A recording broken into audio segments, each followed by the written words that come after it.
नमस्कार श्रोताओं, मैं पापिया भट्टाचार्य संपादकीय सलाहकार सदीरामा लेकर हाजिर हो गई हूँ 10 नवंबर 2020 का संपादकीय, जिसका शीर्षक है कोरोना और सरकारें। इसे लिखा है हमारे संपादक जितेंद्र जितांशु ने। दोस्तों, कोरोना का प्रकोप दुनिया भर में अब भी जारी है। निकट भविष्य में वैक्सीन की आने की बातें और वादे दोनों हो रहे हैं, पर वो समय कब आएगा इसका पता नहीं। देखिए, ये आपातकालीन परिस्थिति भी लोकतंत्र की आवाज को दबा नहीं पाई। अमेरिका में नई सरकार आई और बिहार में चुनाव धड़ल्ले से चला, सारी सावधानियों के साथ। सरकारों ने कोरोना काल में काम तो किए, पर बोलना अतिशयोक्ति नहीं होगी कि कोरोना और कोरोना काल की परिस्थितियों को लेकर राजनीति भी चली। अगले साल हमारे राज्य में भी चुनाव होंगे। ऐसे में इस महामारी की परिस्थिति में आम आदमी और कितने दिन अपना संयम रख पाएंगे, और वैक्सीन के विलंब होने की स्थिति में इसका चुनाव पर क्या प्रभाव पड़ेगा, ऐसे कई सवालों और तथ्यों को ध्यान में रखते हुए लिखा गया है आज का संपादकीय कोरोना और सरकारें।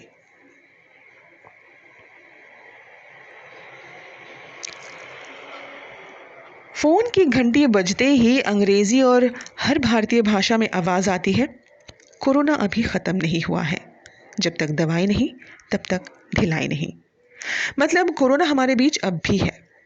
इस बीच में जिन जिन देशों में कोरोना का कहर ज्यादा हुआ, उनके यहाँ इससे बचने के तमाम तरह के उपाय भी किए गए। पूरी दुनिया ने कोई मुकम्मल रास्ता नहीं निकाल पाई। विश्व स्वास्थ्य संगठन की गाइडलाइंस बराबर बदलती रही, यहाँ तक तो गनीमत रही। कई बार तो विरोधी निर्देश भी आए। ऐसा ही एक निर्देश N95 मास्क को लेकर रहा। मार्च से अब तक कई देशों में चुनाव हुए हैं। सरकारें इन चुनावों को थोड़ा लंबा कर देती, लेकिन कानूनी मजबूरियों से ऐसा नहीं हो पाया। जितना रुकता उतना अच्छा होता, पर हालात सुधरने लगे तो जहां लोकतांत्रिक सरकारों के चुनाव के समय आ गए, वहां चुनाव होने लगे। अगर दो उदाहरण ले तो बात साफ हो जाएगी। ये भी साफ हो जाएगा कि कोरोना की गंभीरता से लेने और न लेने तथा सरकारों के कामों को जनता ने किन अर्थों में लिया है। एक भारत में बिहार और दूसरा अमेरिका में। बिहार में कोरोना काल को ध्यान में रखते हुए चुनाव आयोग ने काफ़ी तैयारी की। सैनिटाइजर, मास्क, सोशल डिस्टेंसिंग और बूथ और गणना केंद्रों की संख्या बढ़ाकर। ये भारत का पहला कोरोना चुनाव है जिनमें जनता की भागीदारी ज़्यादा है। हालांकि राज्यसभा चुनाव भी हुए हैं।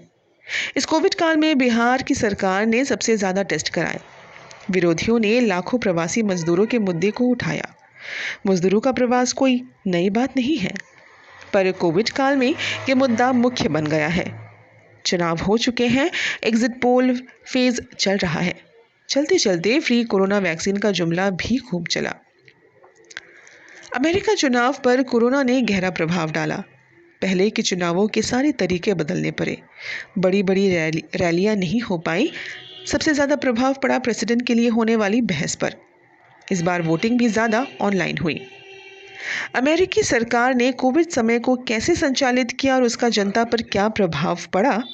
कोरोना से राष्ट्रपति ट्रंप भी बीमार हुए।